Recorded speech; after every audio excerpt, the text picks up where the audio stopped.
ಮತವನ್ನು ಚಲಾಯಿಸಿರುವಂಥ ಸೊರಬದ ಕುಪ್ಟೂರಿನಲ್ಲಿ ಮಾಜಿ ಸಚಿವರಾಗಿರುವಂಥ ಕುಮಾರ್ ಬಂಗಾರಪ್ಪನವರು ಮತವನ್ನು ಚಲಾಯಿಸಿದ್ದಾರೆ. ಹೇಗಿದೆ ವಾತಾವರಣವನ್ನು ನಾನು ಕೇಳ್ತೀನಿ ಸರ್, ಹೇಗಿದೆ ಸರ್ ವಾತಾವರಣ ಜಿಲ್ಲೆಯಲ್ಲಿ 100ಕ್ಕೆ 100 ಹೋದ ಸಾರಿ ನಾವೇನು 2.5 ಲಕ್ಷದಲ್ಲಿ ನಾವು ಗೆದ್ದಿದ್ದೀವಿ. ಅದಕ್ಕಿಂತ ಹೆಚ್ಚಿನ ಅಂತರದಲ್ಲಿ ನಾವು ಗೆಲ್ತೀವಿ. ಯಾಕೆ ಗೆಲ್ತೀವಿ? ಒಂದು ಅಭಿವೃದ್ಧಿ, ಅಂದರೆ ಪಾಸಿಟಿವ್ ಥಿಂಕಿಂಗ್ ಇದೆ, ಅಭಿವೃದ್ಧಿ ಮಾಡಿದ್ದೀವಿ ಮತ್ತು ಮುಂದಿನ ಅಭಿವೃದ್ಧಿಯನ್ನು ಮಾಡೋದಕ್ಕೆ ಓನ್ಲಿ ರಾಘವೇಂದ್ರವರಿಂದ ಮತ್ತು BJP ಸರ್ಕಾರದಿಂದ ಸಾಧ್ಯ ಅನ್ನೋದು. ಹಾಗಾಗಿ we are very very positive. ಆ ಅಭಿವೃದ್ಧಿ ಹೆಸರಿನ ಮೇಲೇ ನಾವು ಚುನಾವಣೆ ಮಾಡ್ತೀವಿ. ಒಳ್ಳೆ ವಾತಾವರಣ ಇದೆ. ಜನನೂ ಕೂಡ ತಮ್ಮ ಸಮಸ್ಯೆಗಳಿಂದ ಭಾಳ ಉತ್ತರಗಳನ್ನು BJP ಪಕ್ಷದಿಂದ ಸಮಸ್ಯೆಗಳ ಪರಿಹಾರವನ್ನು ಕಂಡುಕೊಂಡಿದೆ. ಕೆಲವು ಸಮಸ್ಯೆಗಳು ಕ್ಲಿಷ್ಟವಾಗಿರ್ತಕ್ಕಂಥದ್ದಿದ್ದಾವೆ. ಬಗರುಕುಂನಲ್ಲಿ ರೈತರಿಗೆ ಕೊಡ್ತಕ್ಕಂಥದ್ದು ಏನಿದ್ದಾವೆ ಇವನ್ನ ಕಾನೂನಿನ ವ್ಯಾಪ್ತಿಯೊಳಗೆ ಇನ್ನೂ ಪ್ರಜ್ಞಾಪೂರ್ವಕವಾಗಿ ಅದನ್ನು ತಂದುಬಿಟ್ಟು ರೈತರಿಗೆ ಬಡವರಿಗೆ ನ್ಯಾಯ ಕೊಡಿಸ್ತಕ್ಕಂಥ ನಿಟ್ಟಿನಲ್ಲಿ ಅದನ್ನು ಮಾಡ್ತೀವಿ ಅಂತಕ್ಕಂಥ ವಿಶ್ವಾಸ ಇದೆ. ಕಾಂಗ್ರೆಸ್ ಅದನ್ನು ದುರುಪಯೋಗ ಮಾಡ್ಕೊಳ್ತಾನೇ ಇದೆ. ಅದರಲ್ಲೂ ಜಿಲ್ಲಾ ಮಂತ್ರಿಗಳಂತೂ ಅದನ್ನು ಪೂರ್ಣ ಪ್ರಮಾಣದಲ್ಲಿ ಬರೀ ದುರುಪಯೋಗ ಮಾಡ್ಕೊಳ್ಳೋದು ಮತ್ತು ಅದನ್ನು ಬಗರುಕುಂನ ಒಂದು ಮಾಫಿಯಾ ಲೆವೆಲಿಗೆ ತಂದುಬಿಟ್ಟಿದ್ದಾರೆ. ಎಲ್ಲಿದ್ದೋ ಇದ್ದವರು ಯಾರ್ದೋ ಇದು ರಾತ್ರಿ ಮರ ಕಡಿಸೋದು, ಪೊಲೀಸ್ನವ್ರನ್ನ ಇಟ್ಕೊಂಡು ಕೇಸ್ ಹಾಕ್ಸೋದು, ರೈತರನ್ನ ಇದ್ದರೆ ಅವ್ರನ್ನ ಬಿಡಿಸ್ಬಿಟ್ಟು ಬೆಂಗಳೂರಿನವರು ಮತ್ತೊಬ್ಬರಿಗೆ ತಂದುಬಿಟ್ಟು ಜಮೀನು ಕೊಡಿಸೋದು, ಈ ಥರದ್ದೆಲ್ಲ ಶುರು ಮಾಡಿದ್ದಾರೆ. ಅದೆಲ್ಲದು ಇವಾಗ ತೋರಣಗುಂಡ ಗಪ್ಪದಲ್ಲಿ ಏನಾಗಿದೆ ಅಂತೇಳಿ ಇವಾಗ ಎದುರುಗಡೆಗೆ ಕಂಡಿದೆ. ರೈತರಿರೋ ಜಾಗದಲ್ಲೇ ತೆಗೆಸಿ ಬೆಂಗಳೂರಿಂದ ಬಂದವನಿಗೆ ಇವತ್ತು ಜಮೀನು ಬಿಡಿಸ್ಕೊಡ್ತಕ್ಕಂಥ ಕೆಲಸ ಮಾಡಿದ್ದಾರೆ. ಈ ಥರದ್ದೆಲ್ಲವೂ ಇದ್ದಾವೆ. ಹಾಗಾಗಿ ಬಗರುಕುಂ is a very sensitive matter. ಅದನ್ನು ಫಾರ್ಮ್ ನಂಬರ್ 50-53 ಈ ಸಮಸ್ಯೆಗಳನ್ನು ಬಿಟ್ಟು ನಾವು ಗ್ಯಾರಂಟಿ ಮೂಲಕ ನಾವು ಗೆಲ್ತೀವಿ ಅಂತ ಹೇಳಿ ಹೊರಟಿರು. ಅದೇ ಹೇಳೋದು, ಒಂದು ಭ್ರಷ್ಟಾಚಾರ, ಇಲ್ಲಾಂದರೆ ಆಮಿಷ, ಇಲ್ಲಾಂದರೆ ಓಲೈಕೆ. ಸೊ ಈ ಓಲೈಕೆ ಮುಸ್ಲಿಂ ಮೈನಾರಿಟೀಸ್ನ ಮಾತ್ರ ನಾವು ಇಟ್ಕೊಳ್ತೀವಿ ಅನ್ನೋದು. ಭ್ರಷ್ಟಾಚಾರ ಆಫೀಸರ್ಸ್ನ ಎಲ್ಲದನ್ನು ಕೂಡ ಅಡ್ಮಿನಿಸ್ಟ್ರೇಟಿವ್ ಎಲ್ಲ ಬಿಟ್ಟುಬಿಟ್ಟು ಏಜೆಂಟ್ಗಳನ್ನ ಇಟ್ಕೊಂಡು ಲೂಟಿ ಮಾಡೋದು. ಆಮೇಶ ಈ ಥರದ ಇದನ್ನು ಬೊಕ್ಕಸವನ್ನು ಮತ್ತೊಬ್ಬರ ಜೇಬಿಂದ ₹3 50 ಇದ್ದಿದ್ದು 50 ಪೈಸೆ ಇದ್ದಿದ್ದು ಕರೆಂಟ್ನ ₹700 ಸಾರ್ವಜನಿಕರಿಗೆ ಮಾಡಿಬಿಟ್ಟು ಮನೆಯಲ್ಲೇ ನೀವು ಫ್ರೀ ಕರೆಂಟ್ ಕೊಡ್ತೀವಿ ಅಂತ ಹೇಳ್ತಕ್ಕಂಥದ್ದು ಎಷ್ಟು ನ್ಯಾಯ ಇದು? ಮತ್ತು ಅದೇ ರೀತಿಯಲ್ಲಿ ನಿಮಗೆ ಬಸ್ಸಿಂದ ಇಲ್ಲಿ ಫ್ರೀ ಕೊಟ್ಟರು, ಅಲ್ಲಿ ಟಿಕೆಟನ್ನು ಏರಿಸ್ಬಿಟ್ರು. ಸೊ ಅಲ್ಲಿಂದ ಕಿತ್ತು ಇದನ್ನು ಇಲ್ಲಿ ಕೊಡತಕ್ಕಂಥ ಕೆಲಸ ಮಾಡತಕ್ಕಂಥದ್ದು ಕೂಡ. ಹಂಗೆ ಅದೇ ರೀತಿಯಲ್ಲಿ ಎಕ್ಸೈಸ್ ಡಿಪಾರ್ಟ್ಮೆಂಟ್ನಲ್ಲಿ, ಟ್ರಾನ್ಸ್ಪೋರ್ಟ್ ಡಿಪಾರ್ಟ್ಮೆಂಟಲ್ಲಿ ಮತ್ತು ರೆವಿನ್ಯೂ ಡಿಪಾರ್ಟ್ಮೆಂಟ್ನಲ್ಲಿ ಒಂದು ಸ್ಟ್ಯಾಂಪ್ ಪೇಪರ್ಗೆ ಇವತ್ತು ತಗೋಬೇಕಂದ್ರೆ ₹50 ಇದ್ದಿದ್ದು ಈಗಾಗಲೇ ₹200, ₹300, ₹500 ಹೋಗ್ಬಿಡ್ತು.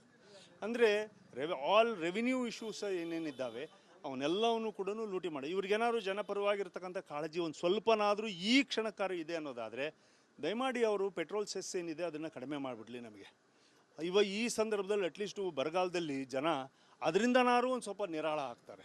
ಮತ್ತು ಕರೆಂಟನ್ನು ನೀವೇನು ಕೊಡಬೇಕು ಅಂತ ಇದ್ದೀರಿ, ಕರೆಂಟನ್ನು ಸಾರ್ವತ್ರಿಕವಾಗಿ ಕೊಡಿ ನೋಡೋಣ.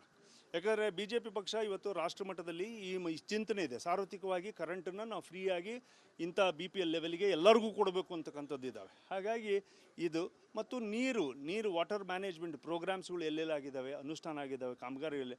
ವಾಟರ್ ಮ್ಯಾನೇಜ್ಮೆಂಟಿಗೆ ಅವನು ಹೇಳೋನಿಲ್ಲ ಕೇಳೋನಿಲ್ಲ. ರೈತರು ಒಂದು ಕಡೆಗೆ, ಆಡಳಿತ ಒಂದು ಕಡೆಗೆ, ಇಂಜಿನಿಯರ್ ಒಂದು ಕಡೆಗೆ, ಈ ಥರ ಎಲ್ಲ ಆಗಿದ್ದೆ ಎಲ್ಲದನ್ನೂ ಹಾಳು ಮಾಡ್ತಕ್ಕಂಥ ಕೆಲಸ ಮಾಡಿದ್ದಾರೆ. ಹಾಗಾಗಿ ಸರ್ಕಾರ ನಡೀತಕ್ಕಂಥದ್ದು ಏನಿದೆ ಇದು ಜನವಿರೋಧಿ ಸರ್ಕಾರ, ಭ್ರಷ್ಟ ಸರ್ಕಾರ. ಮತ್ತು ಯಾವ ಇಶ್ಯೂಗಳನ್ನು ಸರ್ಕಾರದ ವ್ಯಾಪ್ತಿಗೆ, ರಾಜಕಾರಣದ ವ್ಯಾಪ್ತಿಗೆ ಬರಬಾರ್ದಿತ್ತೋ ಆ ರಾಜಕೀಯ ದ್ವೇಷಗಳನ್ನೇ ಇಟ್ಕೊಂಡು ಸರ್ಕಾರ ನಡೆಸ್ತಾ ಇದ್ದಾರೆ. ಸರ್, ನೀವು ಒಂದು ಮಾತು ಹೇಳ್ತಾ ಇದ್ರಿ, ಅಂದರೆ ಚುನಾವಣೆ ನಂತರ ಈ ಸರ್ಕಾರದಲ್ಲಿ ಸಾಕಷ್ಟು ಬದಲಾವಣೆಗಳಾಗ್ತವೆ ಅಂತೇಳಿ. ಯಾವ ರೀತಿಯ ಬದಲಾವಣೆ? ಈಗಾಗಲೇ ಭಾಳಷ್ಟು ಹತ್ರ ತಾವು ನೋಡಿದ್ದೀರಿ. ಅಂದರೆ ಅವರ ಶಾಸಕರೇ ಅವರ ಮುಖ್ಯಮಂತ್ರಿಗಳ ವಿರುದ್ಧವಾಗಿ, ಶಾಸಕರ ವಿರುದ್ಧವಾಗಿ ಮತ್ತು ಸರ್ಕಾರದ ವಿರುದ್ಧವಾಗಿ BR ಪಾಟೀಲರು ಸ್ಟ್ರೈಕ್ ಮಾಡಿದರು. ಅನೇಕ ಶಾಸಕರು ಸ್ಟ್ರೈಕ್ ಮಾಡಿ ನಾವು ರಾಜೀನಾಮೆ ಕೊಡ್ತೀವಿ ಅಂದರು. ಇವರೆಲ್ಲರೂ ಹೋಗಿ ಸಮಾಧಾನ ಮಾಡಿದರು. ಅನೇಕರು ನೀವು ಅನುದಾನನೇ ಕೊಟ್ಟಿಲ್ಲ, ನೀವು ಭಾಳ ಅಡ್ಮಿನಿಸ್ಟ್ರೇಟಿವ್ ಫೇಲ್ಯೂರ್ ಇದ್ದೀರಾ ಅಂತಕ್ಕಂಥ ಮಾತನ್ನು ಕೂಡ ಹೇಳಿರ್ತಕ್ಕಂಥದ್ದು ಕೂಡ ಇದ್ದಾವೆ. ಹಾಗಾಗಿ ಇದರಿಂದ ಆಮೇಲೆ ಈ ಯಾವ್ಯಾವ ಸಮಸ್ಯೆಗಳನ್ನು ಇವಾಗ ತಂದ್ಕೊಂಡಿದ್ದಾರೆ, ಬರದ ನಿರ್ವಹಣೆಯಲ್ಲಿ ಸೋತಿರೋದು, ಸಾರ್ವತ್ರಿಕವಾಗಿ ಸೋತಿದ್ದಾರೆ ಮತ್ತು ಕ್ರಿಮಿನಲ್ ಆ್ಯಕ್ಟ್ಸಲ್ಲಿ ಇವ್ರುಗಳ ಹೆಸರುಗಳು ಬಂದಿರತಕ್ಕಂಥದ್ದು. ಇದು ಬದಲಾವಣೆ ಏನಾದ್ರು ಆಗುತ್ತಾ? ನ್ಯಾಚುರಲಿ ಸರ್ಕಾರದ ಬದಲಾವಣೆ ಯಾಕಾಗುತ್ತೆ ಅಂದರೆ, ಒಂದು ಸಿದ್ದರಾಮಯ್ಯ ಒಂದು ಟೀಮ್ ಆ್ಯಂಡ್ DK ಒಂದು team and ACC is another team. ಯಾಕಂದರೆ ಇದು ಮುಂಚೆಯಿಂದನೂ ನಡೀತಾ ಇದೆ. ಹಾಗಾಗಿ 100ಕ್ಕೆ 100 ಈ ಸರ್ಕಾರ ಬೀಳೋದು ಅವರ ಒಳಗಡೆ ಇರ್ತಕ್ಕಂಥ ಆಂತರಿಕ ಸಮಸ್ಯೆಯಿಂದನೇ ಬೀಳ್ತದೆ ಹೊರತು ಹೊರಗಡೆಯಿಂದ ಬಿ ಜೆ ಪಿ ಕೈ ಹಾಕ್ಬಿಟ್ಟು ಈ ಸರ್ಕಾರವನ್ನು ಬೀಳಿಸ್ತಕ್ಕಂಥ ಅಥವಾ ಬೀಳಿಸ್ಬೇಕು ಅನ್ನೋ ಉದ್ದೇಶ ನಮಗೆ ಯಾರೂ ಇಲ್ಲ. ಸರ್ಕಾರ ಇವತ್ತು ಇರಬೇಕು, 5 ವರ್ಷಕ್ಕೆ ಒಂದು ಸರಿ ಚುನಾವಣೆ ಬರಬೇಕು ಅನ್ನೋದು ನಮ್ಮದು ಉದ್ದೇಶ ಇದೆ. ಒನ್ ನೇಷನ್ ಒನ್ ಎಲೆಕ್ಷನ್ಸ್ ಅಂತೇಳಿ ಆ ಯೋಚನೆಯಲ್ಲಿ ನಾವಿದ್ದೀವಿ. ಆದರೆ ಇವ್ರುಗಳೇನಿದ್ರೆ ಮೋಸ್ಟ್ ಅನ್ಸ್ಟೇಬಲ್ ಸರ್ಕಾರ ಇವತ್ತು ಇಟ್ಕೊಂಡಿದ್ದಾರೆ ಮತ್ತು ಇದನ್ನು ಅನ್ಸ್ಟೇಬಲ್ ಅಂದರೆ ನ್ಯಾಚುರಲಿ ಬಿದ್ದೋಗುತ್ತದು ಅದು. ಮತ್ತು ಜಾತಿಯನ್ನು ಮುಂದೆ ತಗೊಂಡು ಹೋಗ್ತಕ್ಕಂಥ ಕೆಲಸವನ್ನು ಮಾಡ್ತಾ ಇದ್ದಾರೆ, ಧರ್ಮವನ್ನು ತಗೊಂಡು ಹೋಗ್ತಕ್ಕಂಥ ಕೆಲಸ ಮಾಡ್ತಾ ಇದ್ದಾರೆ. ಹಾಗಾಗಿ ವಿಭಜನೆ ಇಲ್ಲಿ ಬಹಳ ಮಟ್ಟದಲ್ಲಿ ನಡೆದು ಹೋಗಿದೆ. ಹಾಗಾಗಿ ಅದು ಸರ್ಕಾರ ಬೀಳುತ್ತೆ. ಆಮೇಲೆ ಇವರು ಈಗಾಗಲೇ ಟೀಚರ್ಸಿಗೆ ಮತ್ತೊಬ್ಬರಿಗೆ ಸಂಬಳ ಕೊಡದೆ 3-4 ತಿಂಗಳು ಸತಾಯಿಸಿದ್ದಾರೆ. 7th ಪೇ ಕಮಿಷನ್ ಈಗಾಗಲೇ ಅನುಷ್ಠಾನ ಮಾಡಿ 7th ಪೇ ಕಮಿಷನ್ ಇನ್ನೂ ಪೇಮೆಂಟ್ಸೇ ಮಾಡಲಿಲ್ಲ ಅವರು.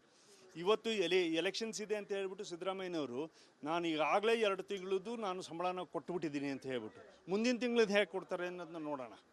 ಮುಂದಿನ ತಿಂಗಳದ್ದು ಹೇಗೆ ಕೊಡ್ತಾರೆ ಅಂತ ನೋಡೋಣ ಸಿದ್ದರಾಮಯ್ಯ, ಆಮೇಲೆ ಉಳಿದಿದ್ದು ಮಾತು ಬರ್ತಾರೆ. ಈಗ ಮತ್ತೆ ಈ ಪ್ರಜ್ವಲ್ ರೇವಣ್ಣ ಕೇಸಲ್ಲಿ DKಶಿ ಅವರ ಹೆಸರು ಕೇಳಿ ಬಂದಿರುವಂಥ ಇದು ಇಡೀ ಕರ್ನಾಟಕ ರಾಜ್ಯಕ್ಕೆ ತಲೆ ತಗ್ಸ್ತಕ್ಕಂಥ ವಿಚಾರ. ಪ್ರಜ್ವಲ್ ರೇವಣ್ಣ ಅವರು ಪೆನ್ ಡ್ರೈವ್ ಕೇಸಸ್ ಆಗಿದೆ. ಯಾವುದೇ ಒಬ್ಬ ಮಕ್ಕಳುಗಳು ಈ ಥರ ಮಟ್ಟಕ್ಕೆ ಸೈಕೋಸ್ ಆಗಿ ಬಿಹೇವ್ ಮಾಡ್ತಕ್ಕಂಥದ್ದು ಅಥವಾ ಈ ಒಂದು ಅಧಿಕಾರ ಇರತಕ್ಕಂಥ ಸಂದರ್ಭದಲ್ಲಿ ಅತ್ಯಾಚಾರ ಮಾಡೋದು, ದೌರ್ಜನ್ಯ ಮಾಡೋದು, ಹೆಣ್ಣುಮಕ್ಕಳ ಮೇಲೆ ಈ ಥರದ ಭಾಳ ಹೀನಾಯವಾಗಿ ನಡ್ಕೊಂಡಿರ್ತಕ್ಕಂಥದ್ದು ಇಡೀ ಮನುಷ್ಯ ಕುಲವನ್ನು ತಲೆ ತಗ್ಗಿಸ್ತಕ್ಕಂಥ ರೀತಿಯಲ್ಲಾಗಿದೆ. ಅದನ್ನು ಖಡಾಖಂಡಿತವಾಗಿ ಯಾವುದೇ ಒಬ್ಬ ಒಳ್ಳೆಯ ಮನುಷ್ಯ ಏನಿದ್ದಾನೆ ಅವನು ಅದನ್ನು ಒಪ್ಪೋದಿಲ್ಲ ಮತ್ತು ಅದನ್ನು ವಿರೋಧ ಮಾಡ್ತಾನೆ ಮತ್ತು ಅವರಿಗೆ ತಕ್ಕ ಶಿಕ್ಷೆಯನ್ನು ಕೊಡಿಸಲೇಬೇಕು ಅಂತಕ್ಕಂಥ ವಾದದಲ್ಲಿ ಯಾವುದೇ ಪಾರ್ಟಿ ಪಕ್ಷ ಮತ್ತು ಇದನ್ನು ಹೇಳ್ತಾ ಇಲ್ಲ ನಾನು, ಎಲ್ಲರಿಗೂ ಕೂಡ ಒಂದೇ ಅದು. ಹಾಗಾಗಿ ಅವ್ರು DK ಅವರ ಹೆಸರು ಬಂದಿರತಕ್ಕಂಥದ್ದು ಇವತ್ತು ಏನು ಬಂದಿದೆ, ಐ ಥಿಂಕ್ ಇಶ್ಯೂ ಏನೋ ಆಗಿರ್ಬೋದು ಅಥವಾ ಇದಾಗಿರ್ಬೋದು. I think few years back it has happened ಅಂತ ಹೇಳ್ತಾರೆ, because it is lot of cases ಅಂತ ಹೇಳ್ಬಿಟ್ಟು. DK ಅವರು ಇದನ್ನು ದುರುಪಯೋಗ ಮಾಡ್ಕೋಬಾರ್ದಿತ್ತು ಇಶ್ಯೂಸು.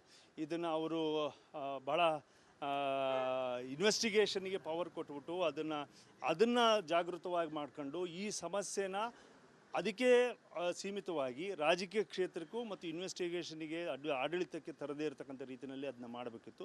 ಅದನ್ನು ಬಿಟ್ಬಿಟ್ಟು ಅವರೇ ಇದ್ರ ಮುಂದಾಳತ್ವವನ್ನು ವಹಿಸಿದ್ದಾರೆ ಅಂತ ಹೇಳಿ ಏನು ಇವತ್ತು ವರದಿಗಳು ಬರ್ತಾ ಇದ್ದಾವೆ ವಿತ್ ರೆಕಾರ್ಡ್ಸು. ದೇವರಾಜೇಗೌಡರು ಏನು ಕೊಡ್ತಾ ಇದ್ದಾರೆ, ಶಿವರಾಮೇಗೌಡರು ಅದರಲ್ಲಿ ಇನ್ವಾಲ್ವ್ ಆಗಿರ್ತಕ್ಕಂಥದ್ದು ಏನು ಕಂಡಿದೆ, ಇವೆಲ್ಲವೂ ಕೂಡ ಆಡಳಿತ ಮಾಡ್ತಕ್ಕಂಥ ಡೆಪ್ಟಿ CM ಅವರು ಇವತ್ತು ಅವ್ರ ಹೆಸರು ಬಂದಿದೆ ಅಂದರೆ ತತ್ಕ್ಷಣ ಅವರು ರಾಜೀನಾಮೆನ ಕೊಟ್ಟುಬಿಟ್ಟು ಇದರಿಂದ ಕಳಂಕ ಮುಕ್ತರಾಗಿ ಬರ್ತಕ್ಕಂಥ ಪ್ರಯತ್ನ ಮಾಡಬೇಕು. ತಪ್ಪು ಮಾಡಿದ್ದಾರೆ ಅಂದರೆ ತಪ್ಪನ್ನು ಒಪ್ಕೊಂಡು ಕಾನೂನಿನಲ್ಲಿ ಅವರು ಶರಣಾಗತರಾಗಬೇಕು. ಮತ್ತು ಈ ಸರ್ಕಾರಕ್ಕೂ ಕೂಡ ಬರ ಪರಿಸ್ಥಿತಿಯಲ್ಲಿ ಇಂಥ ಮುಜುಗರಕ್ಕೆ ಅವರೂ ಮಾಡಿಕೊಡಬಾರ್ದು. ಮತ್ತು ಕರ್ನಾಟಕ ಸರ್ಕಾರ, ಇದು ನಮ್ಮ ಸರ್ಕಾರ, ಚುನಾವಣೆ ಬರಬೇಕು ಬಿಡಬೇಕು ಬೇರೆ ಬೇರೆ, ಅದು ಕರ್ನಾಟಕ ಸರ್ಕಾರಕ್ಕೆ ಈ ಥರದ ಕಳಂಕರಾಗಿರ್ತಕ್ಕಂಥ ರಾಜಕಾರಣಿಗಳು ಇರತಕ್ಕಂಥದ್ದು ಅಷ್ಟು ಸೂಕ್ತ ಅಲ್ಲ ಅಂತೇಳಿ ನನ್ನ ಭಾವನೆ. ಇದಿಷ್ಟು ಕುಮಾರ್ ಬಂಗಾರಪ್ಪನವರು ಮಾತಾಗಿರುವಂಥದ್ದು. ಸರ್ಕಾರ ಏನು ಚುನಾವಣೆ ನಂತರದಲ್ಲಿ ಸರ್ಕಾರ ಬದಲಾಗುತ್ತೆ, ಅದರ ಜೊತೆಗೆ ಏನು DK ಶಿವಕುಮಾರ್ ಅವರ ಮೇಲೆ ಬಂದಿರುವಂಥ ಆರೋಪಕ್ಕೆ ಅವರು ಮುಕ್ತರಾಗಬೇಕು ಅಂದರೆ ರಾಜೀನಾಮೆಯನ್ನು ಕೊಟ್ಟು ಈ ಪ್ರಕರಣವನ್ನು ಎದುರಿಸಬೇಕು ಅನ್ನುವಂಥ ಮಾತನ್ನು ಸಹ ಹೇಳಿರುವಂಥದ್ದು. ಕ್ಯಾಮ್ರಾ ಪರ್ಸನ್ ಮಹೇಶ್ ಜೊತೆ ಭೀಮಾ ನಾಯ್ಕಸ್, ರಿಪಬ್ಲಿಕ್ ಕನ್ನಡ, ಶಿವಮೊಗ್ಗ.